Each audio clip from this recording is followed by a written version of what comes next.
Hello, friends. Let me start with this. Have you ever been in a relationship where the physical connection was incredible? You couldn't keep your hands off of each other. The chemistry was off the charts.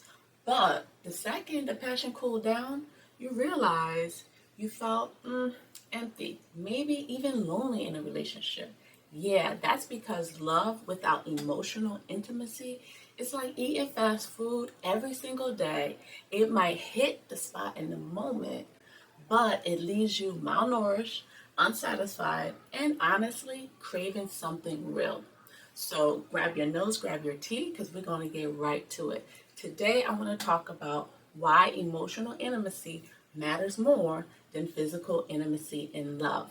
Because here's the truth: physical intimacy is fun, exciting, even necessary, but it's not enough to build a lasting, healthy partnership. All right. And so by the end of this video, you'll know what emotional intimacy actually is, because a lot of people confuse it with just talking about feelings. Don't get me wrong, feelings are important, but it's not simply that.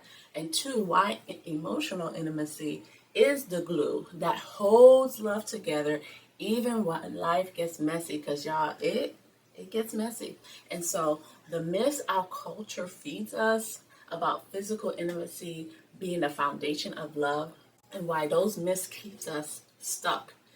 All right, so we can thank Hollywood for partly for that. And most importantly, how to start building emotional intimacy in your own relationships today. So if you're tired of surface level connection, if you're craving love that goes beyond fireworks and actually lasts, you're in the right place. And real quick, before we jump in, drop in the comments. Do you think emotional intimacy is harder or easier to build than physical intimacy?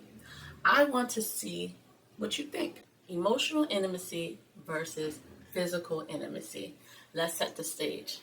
What exactly do we mean when we say emotional intimacy? I don't want to assume that you know what it means. So it's about feeling seen, safe, and understood by your partner. It's the ability to say, you know what, I had a terrible day at work and I feel like I'm failing. And trust that that person sitting across from you won't laugh, dismiss you, or change the subject to focus on themselves. It's about being vulnerable and knowing that your partner has the capacity. Capacity is key, okay, because some people don't. Now, physical intimacy, we all know what that is: touch, closeness, attraction, sex. And let me be clear, physical intimacy is important, but I'm not here to tell you to throw it out the window or pretend it doesn't matter. It absolutely does, but it's only one layer. Without the emotional foundation underneath, it feels shallow. So think of it like this: physical intimacy is the wrapping paper, okay? And emotional intimacy is the gift inside. So if all you have is shiny wrapping paper, sure, it looks great at first. But once the excitement is over, guess what? You're just left with trash. I hate to say it. So a little sarcastic moment here. Listen, you can have fireworks in the bedroom, but if you can't stand each other at brunch the next morning, that's not intimacy. That's cardio. That's all it is. And a lot of us, that's the truth. That's what we got. Okay. So I'm going to do a quick check-in. All right. So drop a yes in a comment if you ever been in a relationship or situationship where that felt like cardio. Great in a moment, but nothing really deeper. Doesn't really go the long way. Now, so why does emotional intimacy outweigh physical intimacy in love? Well, first, physical attraction is temporary. Let's be real. I don't care how good your skincare routine is, okay, how many squats you do, or how much you try to fight it. Gravity is undefeated, okay? Hormones change, bodies change, and what felt like sparks in the beginning eventually settles down. All right, so if the foundation of your relationship is purely physical, you'll find yourself chasing that initial high over and over again in different people, always feeling like something's missing. Because at the end of the day, we're all gonna look like raisins. I hate to say, okay, but emotional intimacy that can actually grow stronger with time.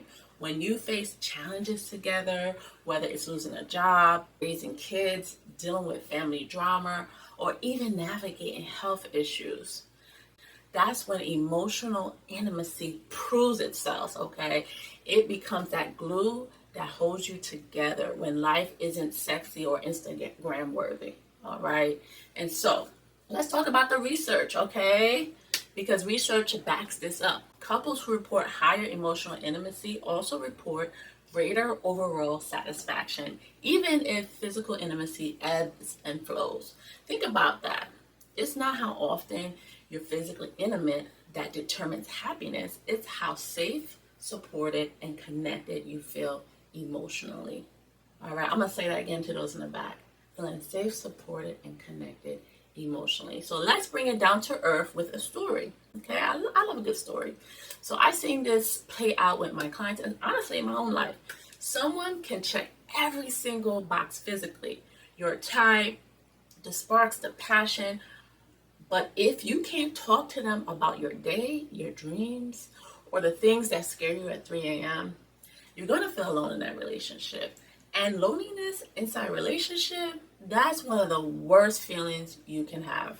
All right, listen, it's one thing to feel lonely single, but to be with a partner, a spouse, and feel that way is brutal. So let me know in the comments if you ever felt lonelier in a relationship than when you were single.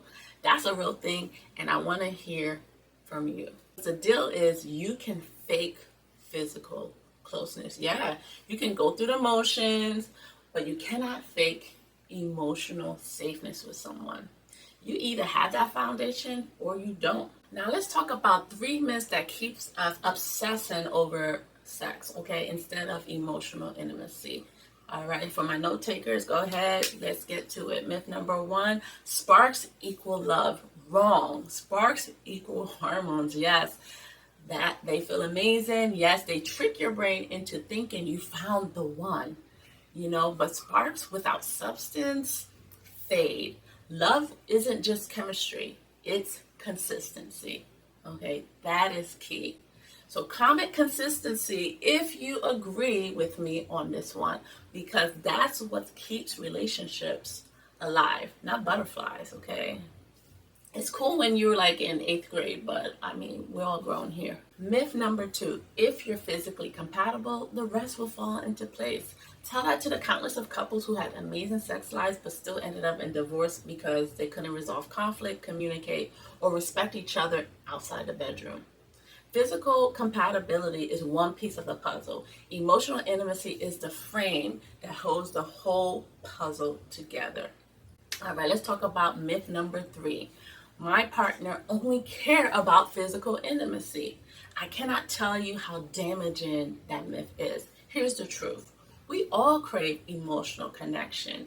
Many just aren't given the tools or permission to express it.